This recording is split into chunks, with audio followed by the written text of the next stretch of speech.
Assalamualaikum warahmatullahi wabarakatuh. Mitra Muslim, senang sekali Mutiara Sahabat bisa kembali bersama Anda.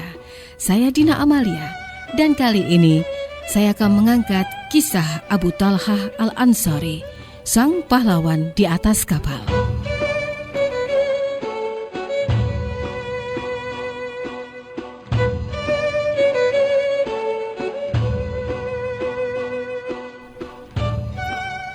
Mitra Muslim, Zaid bin Sahal An-Najjari alias Abu Talhah telah mengetahui bahwa seorang wanita bernama Rumaisyah binti Milhan An-Najjariyah alias Ummu Sulaim hidup menjanda sejak suaminya meninggal dunia.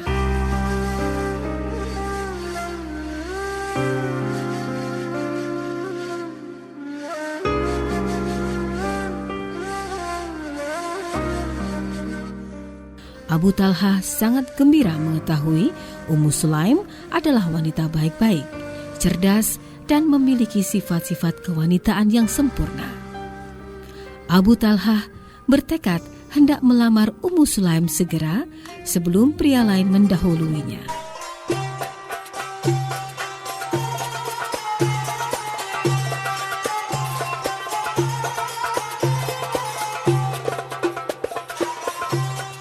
Karena ia tahu banyak pria lain yang menginginkan Ummu Sulaim menjadi istrinya. Namun begitu, Abu Talhah percaya tidak seorang pun dari pria-pria lain yang akan berkenan di hati Ummu Sulaim selain Abu Talhah sendiri. Abu Talhah adalah laki-laki sempurna, menduduki status sosial yang tinggi dan kaya raya. Di samping itu, dia terkenal sebagai penunggang kuda yang cekatan di kalangan Bani Najjar dan pemanah jitu dari Yasrib yang harus diperhitungkan.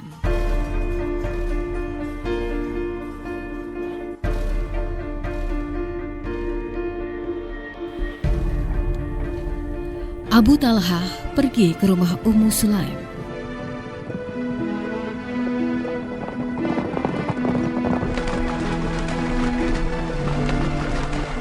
Dalam perjalanan, dia ingat Ummu Sulaim pernah mendengar dakwah seorang dai yang datang dari Mekah, Mus'ab bin Umair namanya. Ummu Sulaim beriman kepada Muhammad dan menganut agama Islam. Setelah berpikir demikian, Abu Talhah berkata dalam hati, hal itu tidak menjadi halangan. Bukankah suaminya yang meninggal menganut agama nenek moyangnya? Bahkan suaminya itu menentang Muhammad dan dakwahnya.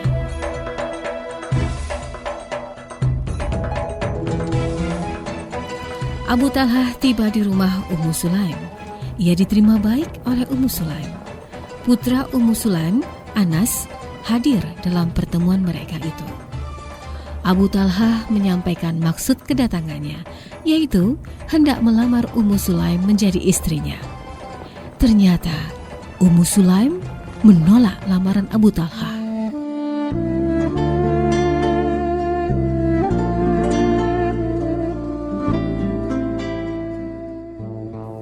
Sesungguhnya pria seperti Anda, hai Abu Talhah, tidak pantas saya tolak lamarannya.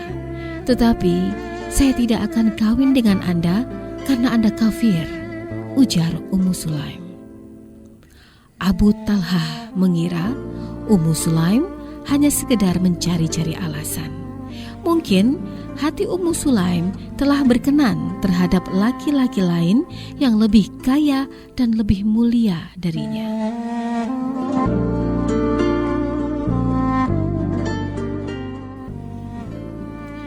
Apakah yang sesungguhnya yang menghalangimu untuk menerima lamaranku, hai Ummu Sulaim? Tanya Abu Talhah. Tidak ada selain itu, jawab Ummu Sulaim. Apakah yang kuning atau yang putih? Emas atau perak? Emas atau perak? Ummu Sulaim balik bertanya. Ya, emas atau perak?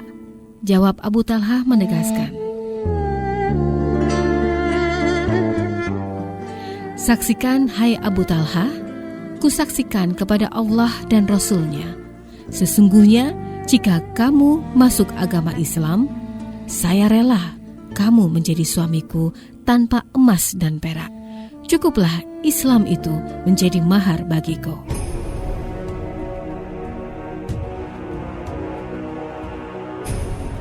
Mendengar ucapan Ummu Sulaim tersebut, Abu Talhah teringat pada patung sembahannya yang terbuat dari kayu bagus dan mahal. Patung itu khusus dibuat untuk pribadinya, seperti kebiasaan bangsawan kaumnya, Bani Najjar.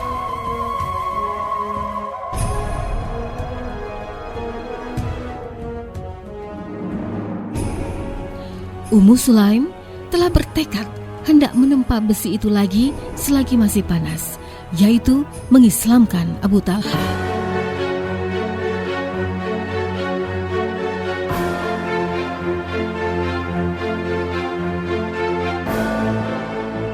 Sementara Abu Talhah terbengong-bengong mengingat berhala sembahannya, Ummu Sulaim melanjutkan bicaranya.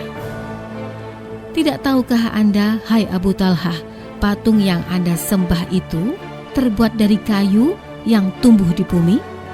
Tanya Ummu Sulaim. Ya, betul, jawab Abu Talhah. Apakah Anda tidak malu menyembah sepotong kayu menjadi Tuhan, sementara potongannya yang lain Anda jadikan kayu bakar untuk memasak? Jika Anda masuk Islam, hai Abu Talhah, saya rela kamu menjadi suamiku. Saya tidak akan meminta mahar darimu selain itu, kata Ummu Sulaim.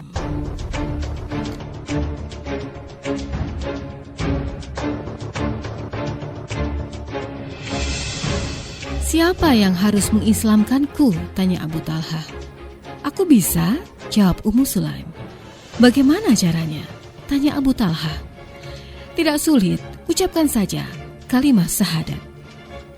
Tidak ada Tuhan selain Allah dan sesungguhnya Muhammad Rasulullah.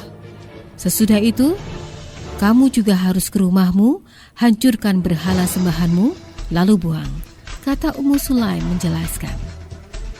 Abu Talhah tampak gembira, lalu dia mengucapkan 2 kalimat syahadat.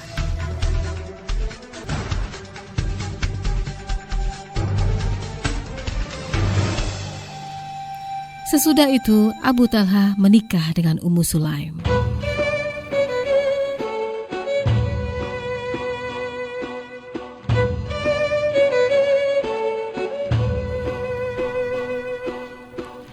Mendengar kabar Abu Talhah kawin dengan Ummu Sulaim dengan maharnya Islam, maka kaum muslimin berkata, belum pernah kami dengar mahar kawin yang lebih mahal daripada mahar Ummu Sulaim. Maharnya masuk Islam. Mitra Muslim, sejak hari itu Abu Talhah berada di bawah naungan bendera Islam. Segala daya upaya yang ada padanya dikorbankannya untuk berkhidmat kepada Islam. Bagaimana kisah selanjutnya Abu Talhah Al-Ansori, sang pahlawan di atas kapal ini? Ikutilah dalam Mutiara Sahabat bersama saya, Dina Amalia.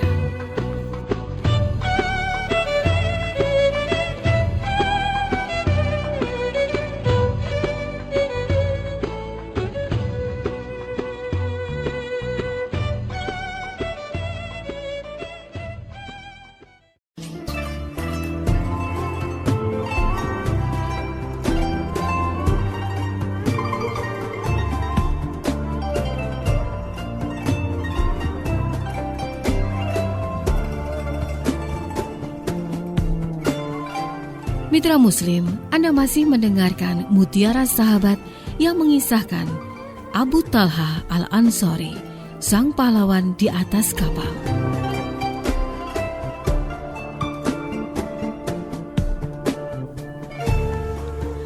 Abu Talhah dan istrinya Ummu Sulaim termasuk kelompok 70 yang bersumpah setia kepada Rasulullah di Aqabah.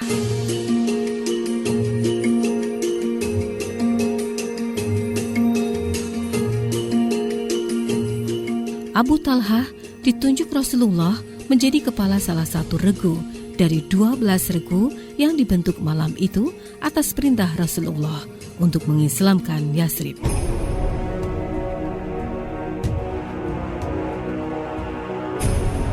Dia ikut berperang bersama-sama Rasulullah Shallallahu Alaihi Wasallam dalam setiap peperangan yang dipimpin beliau.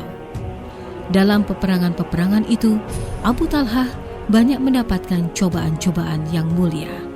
Tetapi, cobaan yang paling besar didera Abu Talhah ialah ketika dia berperang bersama Rasulullah dalam Perang Uhud.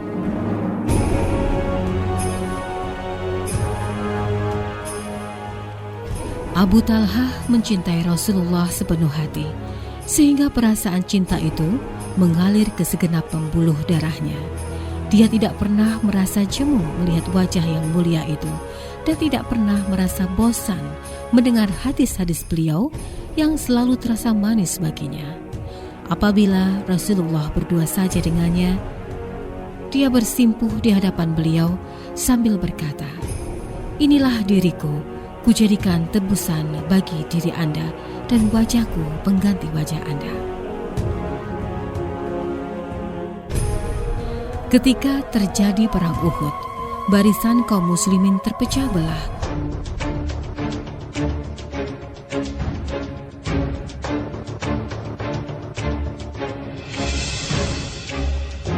Mereka lari tunggang-langgang dari samping Rasulullah. Oleh karenanya, kaum musyrikin sempat menerobos pertahanan mereka sampai ke dekat beliau.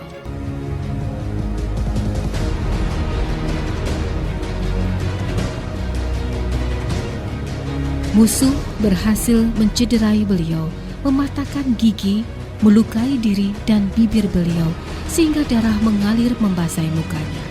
Lalu kaum musyrikin menyiarkan isu Rasulullah telah meninggal dunia.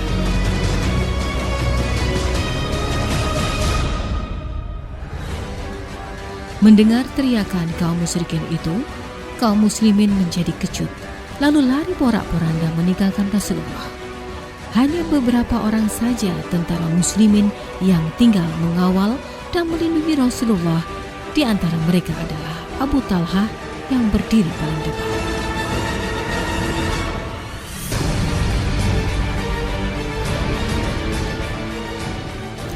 Abu Talhah berada di hadapan Rasulullah bagikan sebuah bukit berdiri dengan kokohnya melindungi beliau. Rasulullah berdiri di belakangnya, terlindung dari panah dan lembing musuh oleh tubuh Abu Talhah. Abu Talhah menarik tali panahnya, kemudian melepaskan anak panah tepat mengenai sasaran tanpa pernah gagal. Dia memanah musuh satu demi satu. Tiba-tiba Rasulullah mendongakkan kepala melihat siapa sasaran panah Abu Talhah. Abu Talhah mundur menghampiri beliau karena khawatir beliau terkena panah musuh. Demi Allah, janganlah Rasulullah mendongakkan kepala melihat mereka. Nanti terkena panah. Biarkan leher dan dadaku saja sejajar dengan leher dan dada Rasulullah. Jadikanlah saya menjadi perisai Anda, ujarnya marah.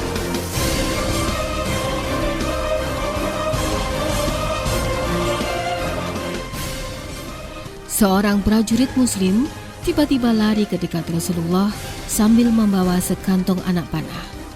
Rasulullah memanggil prajurit itu. Kata beliau, "Berikan anak panahmu kepada Abu Talhah, jangan dibawa lari." Abu Talhah senantiasa melindungi Rasulullah Shallallahu Alaihi Wasallam sehingga 3 batang busur panah patah olehnya dan sejumlah prajurit musyrikin tewas di panahnya. Allah menyelamatkan dan memelihara nabinya yang selalu berada di bawah pengawasannya sampai pertempuran usai.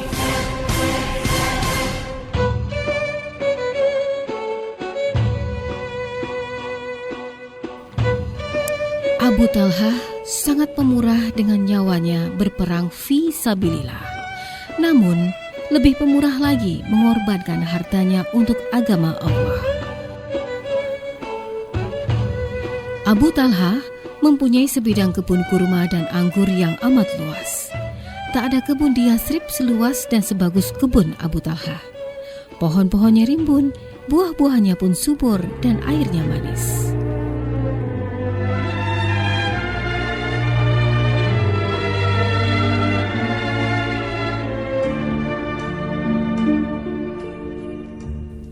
Pada suatu hari, ketika Abu Talha sholat di bawah naungan sebatang pohon nan rindang, pikirannya terganggu oleh siulan burung berwarna hijau, berparuh merah, dan kedua kakinya indah berwarna. Burung itu melompat dari dahan ke dahan dengan sukacitanya, bersiul-siul dan menari-nari. Abu Talha kagum melihat burung itu. Dia membaca tasbih, tetapi pikirannya tak lepas dari burung itu. Apa sebenarnya yang terjadi pada Abu Talha? Mitra Muslim, kisah selanjutnya akan saya hadirkan di sesi terakhir Mutiara Sahabat.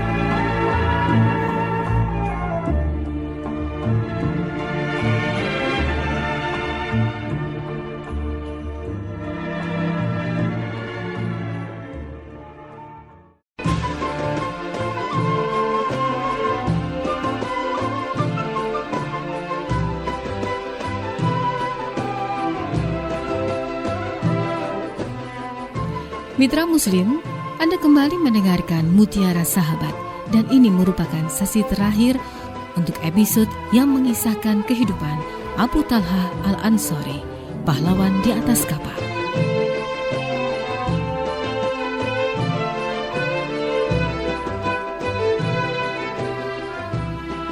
Mitra Muslim, ketika Abu Talha menyadari bahwa dia sedang sholat, dia lupa sudah berapa rakaat dia sholat.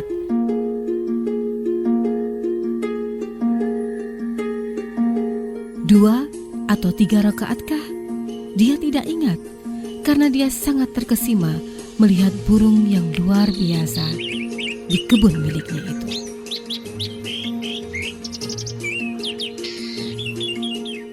Selesai sholat, dia pergi menemui Rasulullah dan menceritakan kepada beliau peristiwa yang baru dialaminya dalam sholat.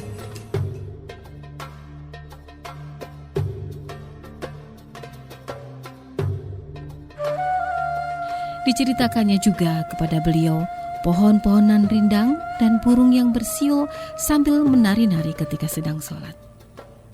Kemudian katanya, "Saksikanlah wahai Rasulullah, kebun itu saya sedekahkan kepada Allah dan Rasul-Nya.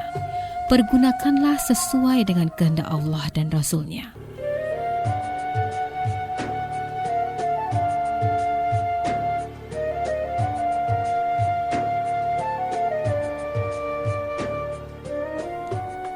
Abu Talha sering berpuasa dan berperang sepanjang hidupnya.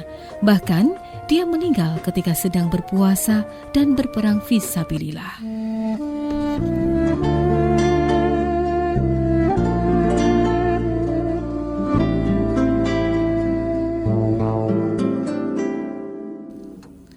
Lebih kurang 30 tahun sesudah Rasulullah wafat, dia senantiasa puasa setiap hari selain hari raya.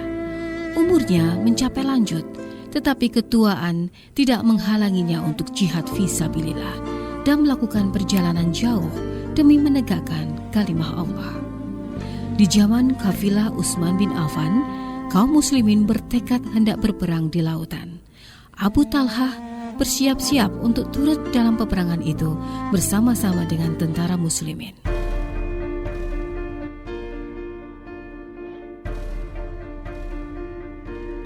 "Wahai bapak kami, bapak sudah tua.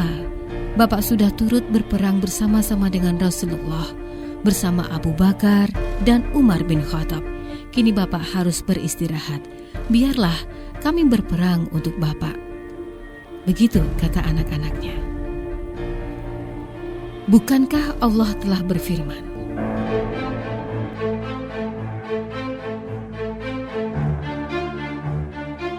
"Berangkatlah kamu dalam keadaan senang dan susah, dan berjihadlah kamu dengan harta dan dirimu di jalan Allah.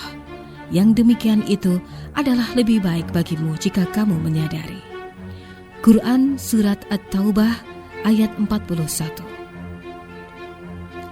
Firman Allah itu memerintahkan kita semua, baik tua maupun muda. Allah tidak membatasi usia kita untuk berperang. Jawab Abu Talha, Ia menolak permintaan anak-anaknya untuk tinggal di rumah dan bersikeras untuk ikut berperang.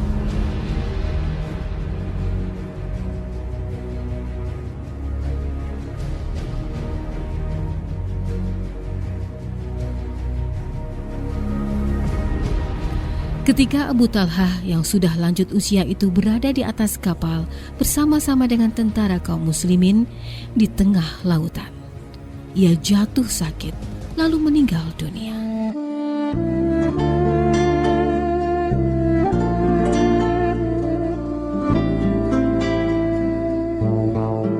Kaum muslimin melihat-lihat daratan mencari tempat pemakaman jenazah Abu Talhah. Namun setelah 6 hari berlayar, baru mereka menemukan daratan. Selama itu, jenazah Abu Talhah disemayamkan di tengah-tengah mereka di atas kapal, tanpa berubah sedikit pun. Bahkan, dia seperti orang yang sedang tidur nyenyak. Subhanallah.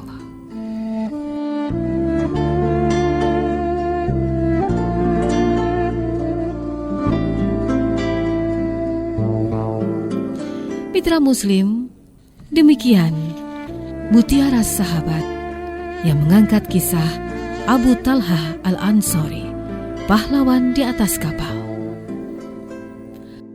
Mutiara sahabat bersumber dari buku 101 Sahabat Nabi, buah karya Happy Andi Bastoni. Mitra siar yang bertugas, produser eksekutif Abdul Kohar, editor Wahyu Santoso, saya Dina Amalia, pamit undur diri. Terima kasih telah mendengarkan. Subhanakallahumma wa bihamdika, nasyhadu alla ilaha illa anta, nastaghfiruka wa natubu ilaik. Maha suci Engkau ya Allah, dan dengan memujimu kami bersaksi, tiada Tuhan yang berhak diibadahi selain Engkau. Kami memohon ampun dan bertobat kepadamu. Wassalamualaikum warahmatullahi wabarakatuh.